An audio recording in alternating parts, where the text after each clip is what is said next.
Почитувана јавност, ова изборна кампања повторно, јасно и прецизно ја покажа разликата помеѓу СДСМ и коалицијата и ВМРО-ДПМНЕ. Од една страна е нашиот концепт што води напред, нашата програма и понуда, нашите решенија за граѓаните, кои се темелно јасни и прецизно разработени. Од другата страна имаме само црнила, без концепт, без визија, само понуда на обнова исклучиво на режимот. ВМРО-ДПМНЕ и Христијан Мицкоски ги потценуваат граѓаните. Не ги знаат нивните проблеми, не ги интересираат воопшто ниту нивните потреби. Тоа го гледаме во изминативе 3 години, тоа го гледаме, почитувани граѓани, во оваа кампања. А го гледаме и во нивната изборна програма. Програмата на ВМРО-ДПМНЕ, со која и Мицкоски и ВМРО-ДПМНЕ толку многу се фалат, во суштина не е ништо друго, освен лоша содржина, полна со небулози, нереални проекти и лицемерни и задоснети ветувања. ВМРО-ДПМНЕ денес ветува 20.000 евра грантови за млади земјоделци. Ветува решавање на долговите на општините, ветува ратификација на Истанбулската конвенција, а сите овие работи се веќе завршени од владата и парламентарното мнозинство, предводено од Социјалдемократскиот сојуз на Македонија.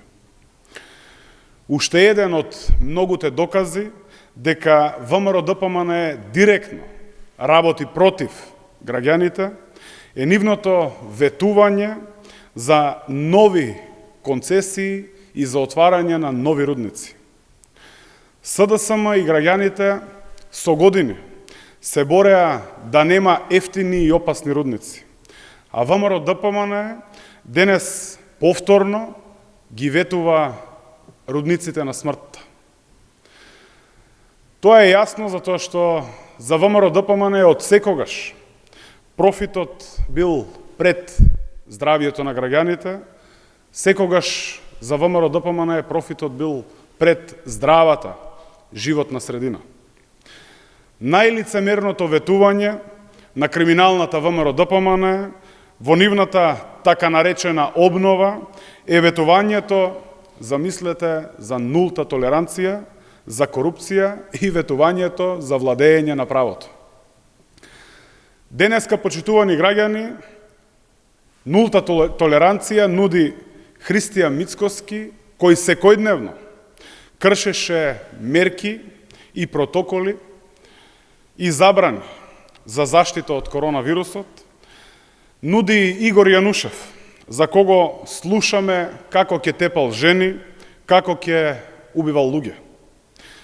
Владење на правото, замислете, нуди Антонио Милошовски, кој бега од судски доставувачи, и замислете и Игор Дурловски, човекот кој го предводеше, ја предводеше толпата луѓе која што влегуваше во македонскиот парламент, спремна да убива луѓе. Тоа е таа нечесна, неискрена и несериозна понуда. Тоа е, почитувани граѓани, обнова исклучиво на режимот. Граѓаните на 15. јули ќе ја дадат вистинската оцена за оваа нивна понуда, за овој пристап на ВМРО-ДПМНЕ. На 15. јули граѓаните масовно ќе застанат за СДСМ и коалицијата Можеме и ќе му испорачат нов пораз на незрелиот и неодговорен Христијан Мицкоски и ВМРО-ДПМНЕ. Ви благодарам.